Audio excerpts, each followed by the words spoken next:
My name is Sky Cole, and on the very night of my father's 60th birthday, amid the laughter, champagne glasses, and the golden glow of the resort's elegant lights, a security guard stepped inside, stood before more than 100 guests and said clearly, "Ma'am, please come with us now."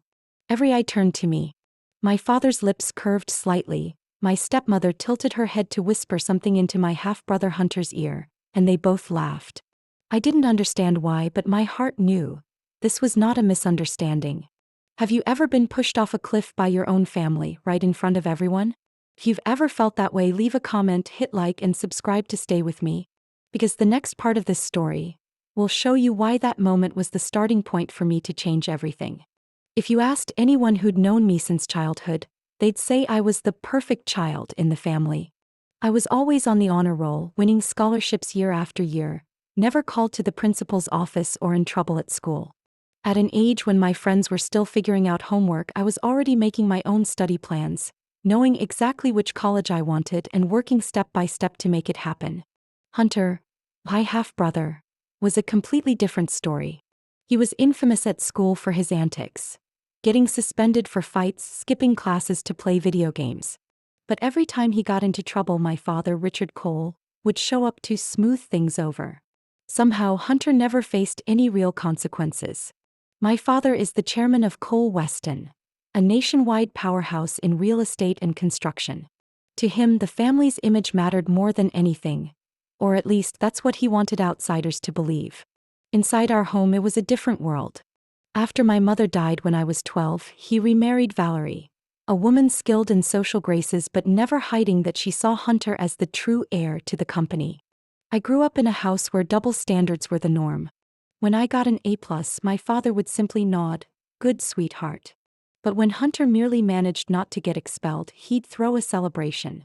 Valerie always had these seemingly harmless but cutting remarks. "Sky, a good daughter should learn to support her brother. One day Hunter will carry the heavy responsibilities for the whole family." So I wasn't capable of carrying them? I knew from the start I was different from Hunter. I didn't want to use the Cole name to open career doors. I wanted to succeed because of my abilities. After graduating with honors in computer science, I turned down an offer to help out at Cole Weston and instead joined a leading tech company in Seattle. It was an environment where achievement was measured by real results, not your last name.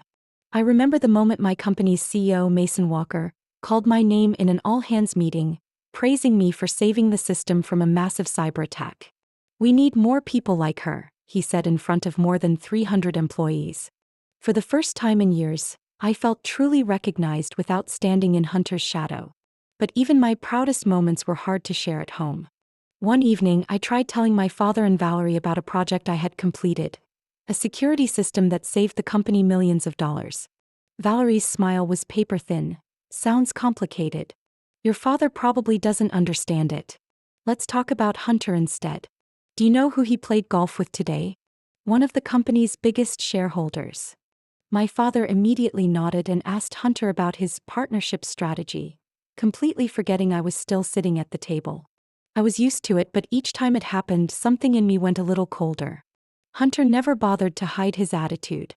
Once, when I came home and mentioned my promotion, he laughed. "Promotion? Maybe your boss likes you." In this world, talent doesn't matter as much as shaking hands with the right people. The way he said it, dripping with disdain, made me bite my lip to keep from reacting. I knew any reaction would only give them more reason to label me as too sensitive. So I kept working hard. I spent dozens of extra hours outside of work learning new skills, joining tough projects that others avoided. I believed that if I kept going long enough, there would come a day my family would have to acknowledge my abilities. That day never came. My father still saw me as an outsider, a good daughter who behaved but not Cole enough to be trusted with real power. Hunter was still praised, even though his only achievement was existing without tanking a project. And Valerie, she still skillfully placed Hunter in every lucrative opportunity while quietly pushing me out of any discussion related to the company. On my father's birthday that night, when the security guard walked into the party and called me out in front of everyone, I could feel the orchestration behind it. The look in Hunter's eyes, Valerie's half-smile, and my father's feigned frown of surprise, all too familiar. I'd seen those looks before, every time they were about to teach me a lesson for daring to stand on my own 2 feet. And this time I sensed they had gone further than ever before. That Monday morning began like any other. I arrived at the office earlier than everyone else, coffee in hand, ready for the project status meeting. But as soon as I set my bag down, the desk phone rang. The voice of the CEO's assistant came through, short and cold. "Sky, please come to the 15th floor conference room. Right now." I was momentarily surprised. A last-minute Monday meeting wasn't unusual, but her tone was different. None of the usual politeness or warmth. When I stepped into the room, the atmosphere hit me like a weight. The board members sat in a row, eyes avoiding mine, while Mason, my CEO, stood at the head of the table, fingers interlaced, his expression unreadable. A thick envelope lay directly in front of him. "Have a seat, Sky," Mason said, but without his usual warmth. "What's going on?" He took a deep breath, as if bracing himself for something he didn't want to say. "The board has voted and decided to terminate your employment, effective immediately." His words rang in my head like glass shattering. Terminate? For what reason? A board member, one I'd barely interacted with, flipped through a few pages in the file before him. "You're accused of disclosing company confidential information to a third party during your business trip to Chicago last month." Accused? That's not true. I have never. Mason cut me off, his tone heavy. "We have no choice, Sky. This is the board's decision."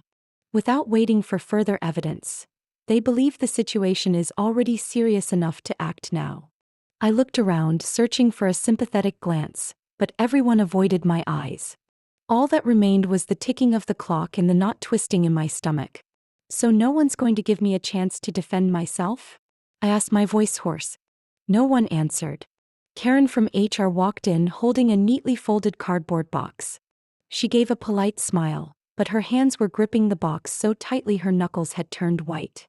"I'll walk you down to your desk so you can collect your personal belongings," Karen said, then turned to Mason. "I think it's best we do this right away." Leaving the room, I could feel the curious stares from employees along the hallway. They didn't say anything, but that silence was even more suffocating than open gossip. As Karen and a security guard escorted me back to my desk, I saw the first messages lighting up on my coworkers' phones. "Did you hear? Sky got caught being intimate with a client in Chicago." The rumor had spread faster than I could even sit down. I set my coffee aside and began placing my things in the box. A white ceramic mug with the words "World's OK Employee," a gift from my best friend in college. The tiny cactus I had cared for patiently for 6 months.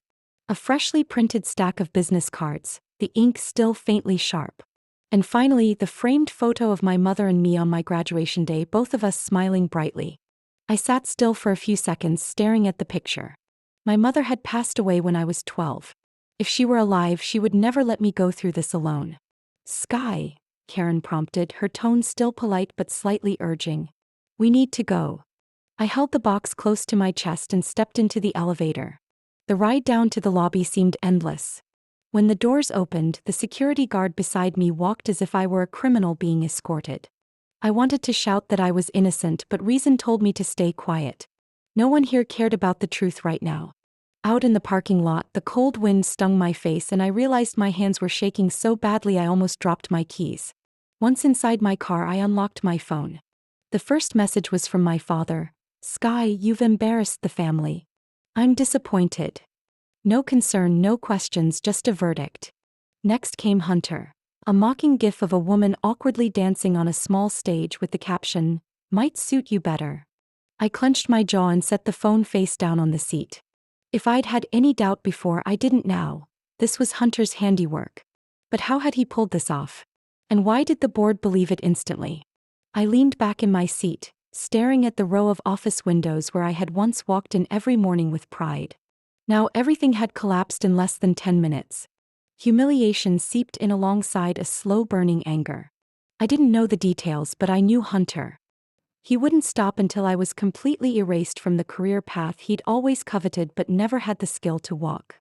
I returned to my small apartment in a near-empty state. 14th floor of an old building, not fancy but quiet. Once a place that felt safe the moment I shut the door after a long day at work. That day the safety was gone. The walls seemed to close in, heavy and stifling. My phone kept buzzing on the table, but I didn't bother picking it up. I already knew what I'd see: nosy questions, veiled comments, or worse, mockery. My father's words still echoed in my head. "Sky, you've embarrassed the family."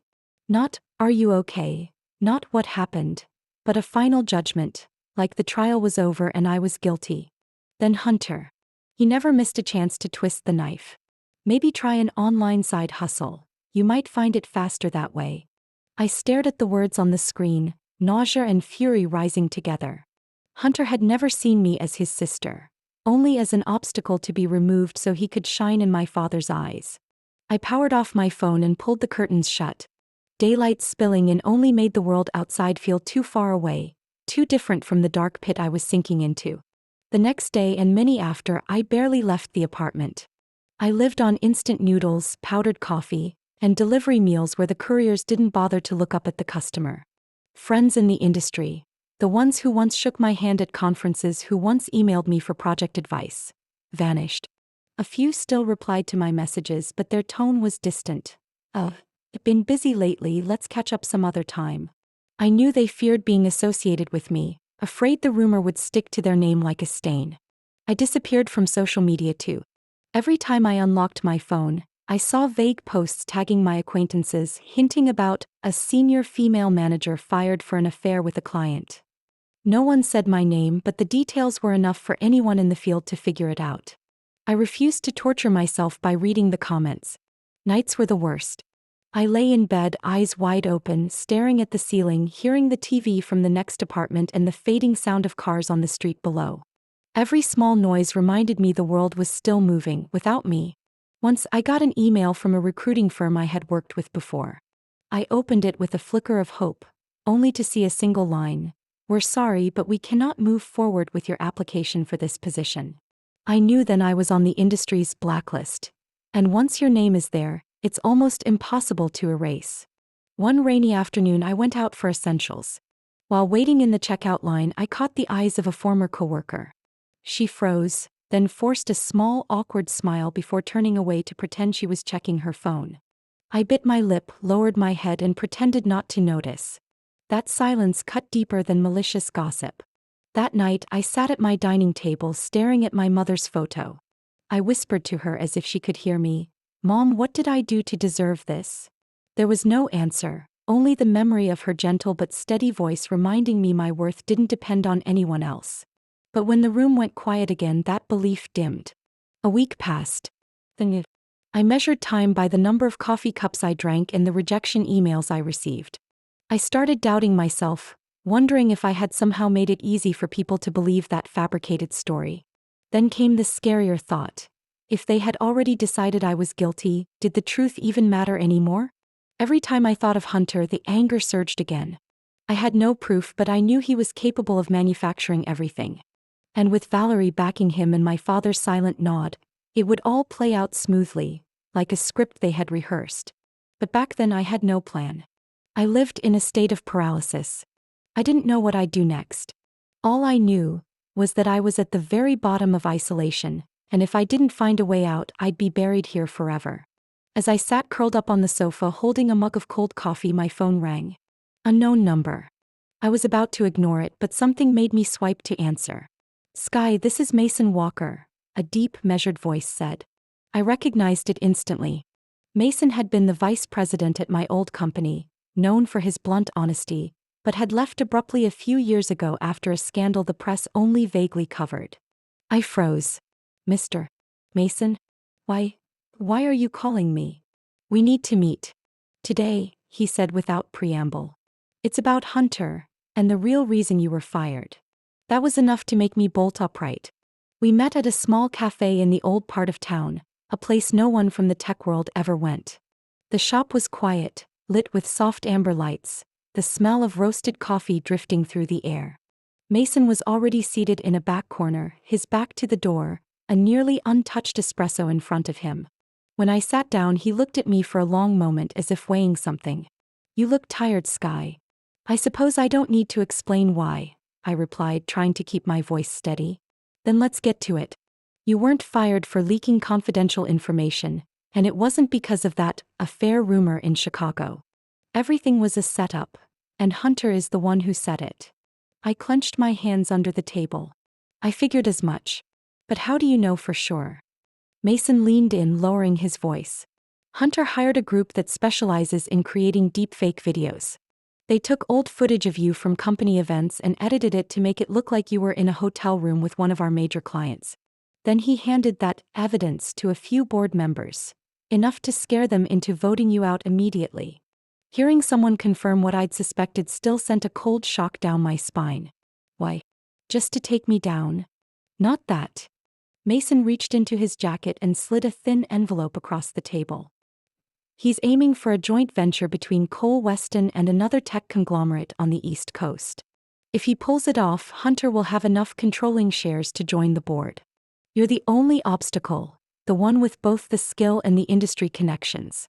As long as you're there, people will always compare him to you. And he can't stand that. I opened the envelope. Inside was a copy of a contract marked confidential, along with several printed emails discussing clearing the path so Hunter could easily take over the project. My name appeared in the first few lines, tied to completely fabricated accusations. Why are you helping me? After all, you don't owe me anything. He took a sip of espresso, his expression growing somber. When I was forced into an early retirement, I was also the target of a similar scheme. Not a fabricated, but a carefully crafted lie designed to push me out of someone else's way. I know exactly what that feels like. I don't like Hunter. He thinks money and the Cole name can buy anything. I leaned back in my chair, feeling the pieces of the blurry puzzle from the past 2 weeks finally lock into place. What do you want me to do? Mason gave a faint smile, but his eyes were sharp. That's up to you. I have a few contacts in the industry, a few people who still owe me. You can stay quiet and let this pass, or you can start retracing the trail, gathering more evidence. I'll give you a lead to start with. I drew a deep breath, closed my eyes for a moment, then opened them. I won't stay quiet.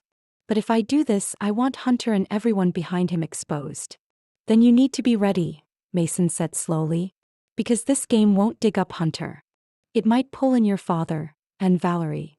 In my heart, my father's image was still a tangled thread between family affection and bitter truth. But when I thought of the short message he sent the day I lost my job, that thread seemed to tighten until I could hardly breathe. Mason pulled a business card from his jacket pocket and wrote a phone number on the back. When you're ready, call me. And Sky, he paused, his voice dropping lower. Don't trust anyone. Not even the person you think is on your side. I held the card, feeling the faint texture of the paper under my fingers. Small but heavy. Outside, rain began to fall, each drop tapping against the cafe's metal roof. I knew that when I walked out the door today, I would no longer be the Sky from 2 weeks ago. A door had opened, and beyond it was a path with no way back. I returned to the city on a crisp morning, carrying a fake name and a personnel file carefully crafted to pass Cole Weston's checks. Mason had arranged for me to be hired as a contract IT employee at a small suburban branch, an unremarkable place, but one that handled much of the company's internal data storage. On paper, my job was simply to provide technical support and audit old servers before migrating to a new system.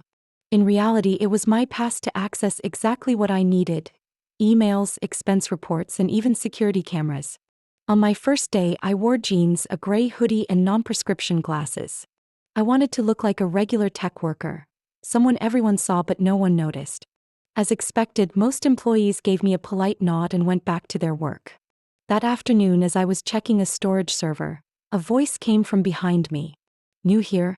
I haven't seen you around before. I turned. A woman in her early 60s, dressed in a dark blue janitorial uniform, was pushing a cleaning cart. Her silver hair was neatly pinned back, and her eyes were far sharper than her modest appearance suggested. Yes, I transferred in from outside. Short-term contract, I replied, keeping my tone casual. She smiled, but her gaze seemed to pierce through me. I'm June. Been here 31 years. I've seen it all, even the things people think they've buried. Something about the way she said it caught my attention. I hesitated, then asked, so I bet you know some interesting things? June gave a quiet chuckle, rolled her cart closer, and lowered her voice. You're Sky Cole, aren't you? I froze. How did you? News travels fast, honey. They thought firing you was the end, but I saw you come back. You can't disguise eyes like that.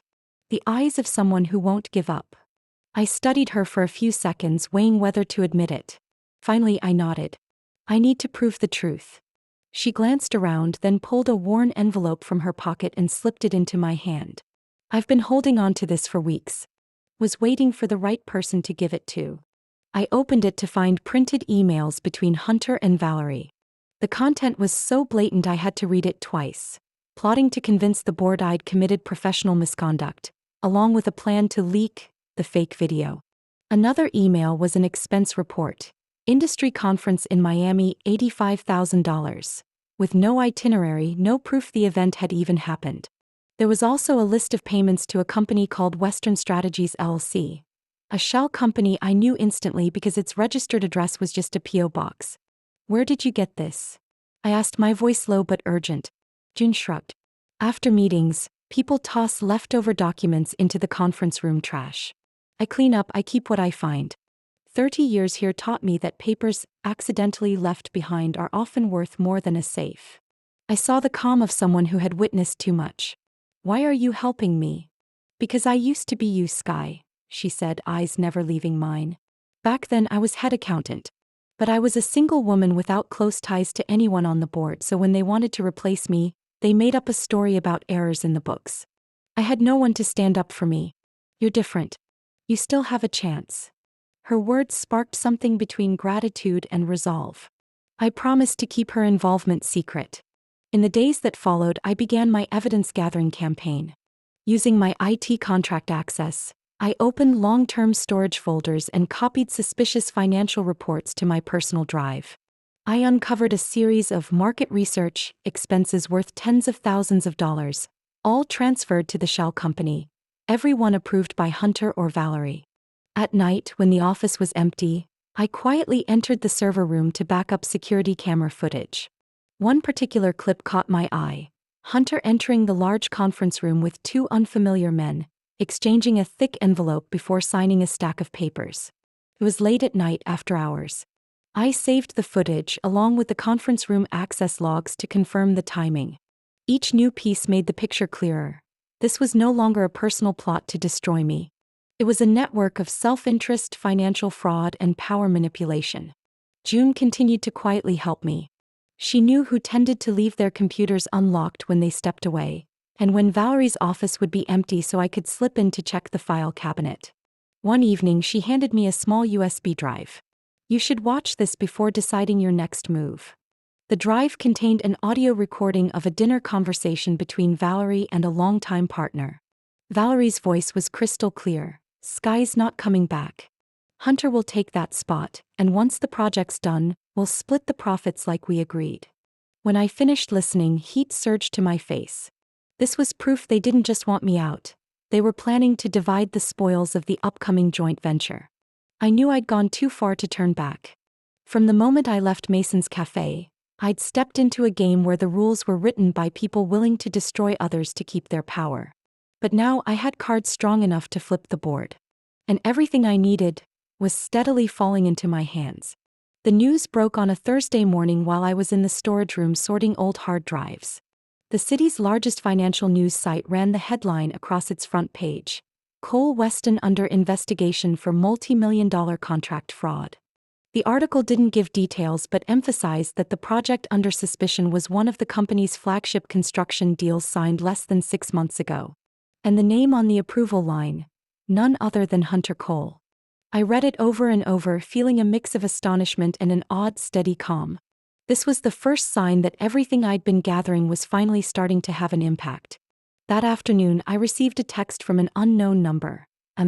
Sky, this is Daniel Price, board member at Cole Weston. We need to talk privately. An hour later, I met him at a small restaurant, the kind the finance crowd uses when they don't want anyone overhearing. Daniel was in his early 50s, trim build, sharp and quick-eyed.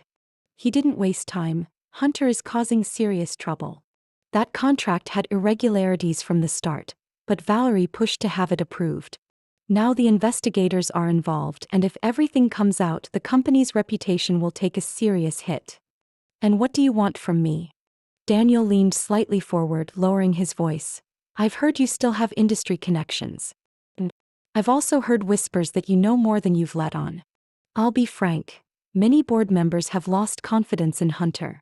If someone could present solid evidence, not just about this contract but about their entire way of running things, Hunter and Valerie would be out. You could help us make that happen. In my mind, every file, email, and recording I'd gathered lined up like an army waiting for orders. I realized this was the moment to deliver the decisive blow. But if I struck too early, I'd only help the board get rid of Hunter without dismantling the rot at its core. I have information, I said slowly, but not so someone else can exploit it and keep running things the same way. If I expose this, I'll do it to clean house, not to replace one Hunter with another. Daniel studied me for a few seconds, then nodded. Fair enough. But you have to understand, when this happens, the company will need someone capable and reputable to step in and save the situation. And the board wouldn't object if that person were you. I'll think about it, I said, standing. But when I come back, none of them will hold the same power they do now. That afternoon I met Mason at the same cafe. I told him about my meeting with Daniel, showing him the article and the text I'd received. Mason listened, his eyes gleaming with a mix of satisfaction and caution. They're starting to panic, he said. But Sky, remember, once you step into the light with the evidence, you're no longer a spectator. You'll be the target, and every counterattack will be aimed at you. I opened my bag and took out a thick folder. I'm ready. And I don't have the fraudulent contract. I have the entire payment trail to the shell company, the fake market research expenses, the video of Hunter handing over an envelope. And I set June's USB on the table, the recording of Valerie discussing profit shares with a partner. Mason watched me for a long moment, then gave a faint smile. Then we have to choose the timing. When will they least expect it? The joint venture launch gala. Hunter will be on stage, Valerie in the front row, and the entire press will be there. That's when I'll open this Pandora's box. When you do that, there's no going back. I looked out the window, seeing the streetlights flicker on. Inside me, fear and resolve had merged into something unmistakable. This time I wouldn't miss my chance. I would make sure they lost not only their seats, but the entire web of power they'd built on lies. The gala was held at the Grand Aurora Hotel, where every detail, from the crystal glasses to the lobby's carpet, reeked of money and influence. I arrived 15 minutes before the opening, just in time to see clusters of shareholders, partners, and reporters mingling, exchanging cards, clinking glasses. I wore a deep blue dress, simple in cut but finely tailored. My hair was in a low bun, a few strands left loose, my makeup polished but understated. I wanted to appear in control, not a timid guest or a spectacle to be mocked. Hunter walked in as if he were the star of the night, which in truth he was. A silver gray tailored suit, a smile wide enough to look confident, not overdone but still showing perfect white teeth. Valerie was beside him, her sequin dress catching every camera flash. They greeted people, shook hands, and each time Hunter's name was mentioned, I noticed a few in the crowd exchanging glances no longer entirely trusting. The ceremony began. The lights dimmed, and the MC introduced Hunter with a string of titles and praise. He stepped onto the stage, microphone in hand, and began his speech. Thank you all for being here to open a new chapter for Cole Weston. This joint venture is not only a significant business leap, but proof that perseverance and dedication will always be rewarded. He paused, scanning the audience until his eyes found me. When they did, the corner of his mouth curled. I also want to give a special thanks to those who doubted me, even tried to hold me back. It's a shame not everyone fits in this world, but luckily, those who deserve to be here still are. A few soft chuckles rippled through the room. I felt the jab, but I stayed still, my hand resting lightly on my wine glass, my eyes never leaving him. Then came the moment I'd been waiting for. The main doors opened and Mason walked in. He wasn't in a black tux like most. He wore a sharp navy suit with a silver-striped tie. He went straight to the MC, handed him a small USB, and said something brief enough that no one could catch it. The MC looked startled, then nodded and signaled to the tech crew. Hunter was mid-sentence when the stage lights shifted to the large screen behind him. A slideshow file opened, not the promotional video for the project, but a series of images and documents. The first title flashed: financial evidence and internal communications related to contract fraud. A screenshot of an email between Hunter and Valerie appeared. We have to make the board believe Sky violated ethics. The fabricated video will take care of it. A distinct murmur rose from a table to the left. Cameras began to click. The next slide was an expense report. Tens of thousands of dollars for a conference that never existed, wired to a shell company's account. Hunter's voice came through the mic, urgent. Stop this is. But the next chat log appeared, Hunter's name right beside it. Once Sky's out, the project goes through. We'll split the profits like we agreed. A few reporters rushed toward the doors to make calls, breaking the news. I saw a cluster of shareholders turn their chairs toward each other, whispering tensely. Valerie sat in the front row, her face pale, her hand clamped around her clutch. The screen kept rolling, now showing security camera footage. Hunter entering the large conference room late at night, handing a thick envelope to two unfamiliar men, then signing a stack of documents. The date and time stamp in the corner matched the day the fraudulent contract was approved. Hunter was nearly unraveling. He turned toward the tech crew, signaling to cut the feed, but Mason had already stepped onto the stage, microphone in hand. You've seen a fraction of what we have. These materials will be turned over to the authorities and the board first thing tomorrow morning. The room erupted. Some reporters stood to capture shots of Hunter and Mason in the same frame, others recording non-stop. I remained seated, but inside I felt each chain falling away. Hunter tried to force a twisted smile, but his voice trembled as he said, "This is a setup. Everyone knows Sky hates me," and Mason cut in, "No, Hunter. Everyone knows what you do. And now they've all seen it." Camera flashes burst non-stop, the sound of chatter crashing like waves. And I knew this was only the beginning of the collapse. The ballroom after the presentation felt split in two. One side buzzing with the press swarming for coverage, the other weighed down by the heavy silence of those who had just watched a wall of power crumble before their eyes. Hunter was escorted off the stage by two hotel security guards. His suit jacket hung crooked, his tie pulled askew, his eyes darting for an escape route. Valerie rose to follow him, but a board member stepped in front of her, voice firm. "Mrs. Valerie, from this moment forward, you no longer have the authority to represent the family in any Cole Weston affairs. The decision will be documented right here." Valerie froze, clutching her purse like a lifeline. Our eyes met, and for a moment I saw her anger give way to fear. The fear of someone who had lived too long in a comfort zone and was suddenly pushed to the edge. My father, Richard Cole, sat in the middle rows. He hadn't spoken since the video began playing.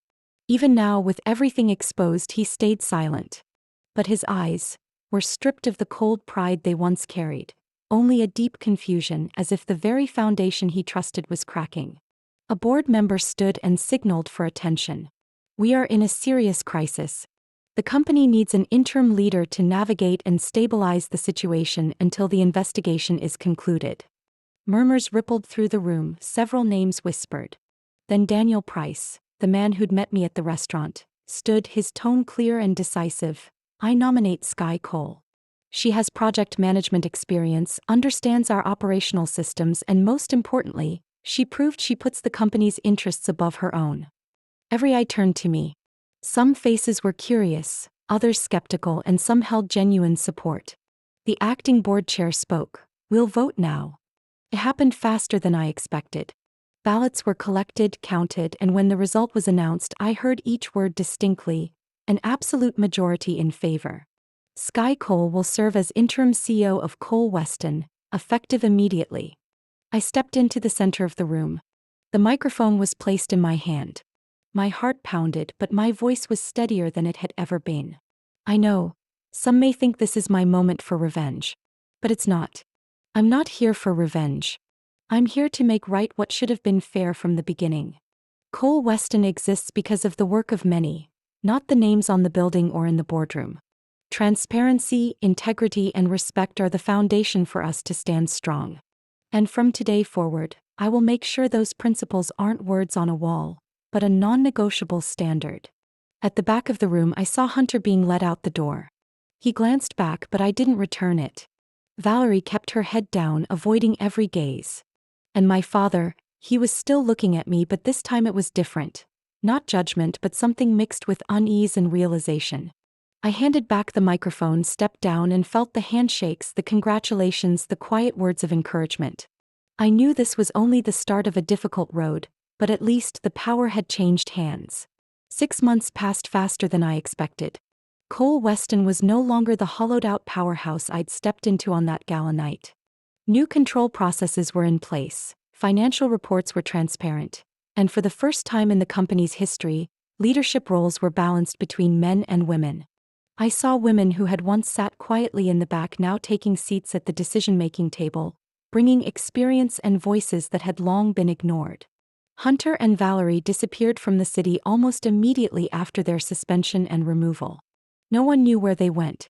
Some said Florida, others whispered about starting a business overseas. To me, they were simply names that no longer had any hold over my path. My father, Richard Cole, remained but rarely appeared in public. The few times I saw him were in newspaper photos at community events, attending as a guest, no longer the keynote speaker. Whenever I came across those images, I couldn't decide if I felt more relief or regret. This afternoon, I stood alone on the balcony of the newly renovated top floor. From here, the city skyline stretched wide, glass towers catching the sunset, traffic below moving in slow ribbons of light. The quiet was deep enough to hear the wind curling around the steel beams, mingling with the faint scent of coffee drifting up from across the street. My phone buzzed in my pocket. Mason's name lit up the screen. Sky. His voice was low but warm. Here's the official word. The fraud investigation closed this morning. Nothing's binding us anymore. They've confirmed the company has been completely clean since you took over. I rested my hand on the railing, eyes still on the horizon. Thank you, Mason. Not for this news, but for everything you've done from the start. I only handed you a few pieces. You're the one who decided to put them together into the picture. Relief spread through my chest. The last 6 months hadn't been easy. There were nights I left the office after the streetlights had gone out, nights I lost sleep wondering if I was steering in the right direction. But now the results were clear, not only on the balance sheet but in the way people looked at each other when they walked into a meeting. A soft knock sounded behind me. It was Emily, the new HR director, one of the few I'd chosen from the old team for her rare blend of courage and fairness. Sorry to interrupt, Emily said, stepping onto the balcony. But I thought you'd want to know. We just signed a training partnership with the National Women's Leadership Program. The first cohort starts next month. Great news. Make sure everyone understands this isn't a token initiative. It's going to be part of the company's DNA from now on. Emily nodded, her eyes bright. I know. And people really believe in it. Below us, the city bustled on, unaware of the quiet battles fought within these glass walls. But I knew a new chapter had begun here. Maybe all of us have witnessed, or lived, moments when justice didn't come right away, but when it did, it was worth every ounce of effort we gave. For me, the last 6 months were a reminder that sometimes, the way to answer injustice isn't by shouting the loudest, but by standing firm, being patient, and letting the truth speak for itself. What about you? If you were in my position, caught between family, power, and difficult choices, what would you do? I'd truly like to hear your thoughts in the comments. And if you want to keep following stories about family, choices, and the strength to stand up for yourself, hit subscribe. There are so many more stories ahead. Stories that might just make you look at your own life differently.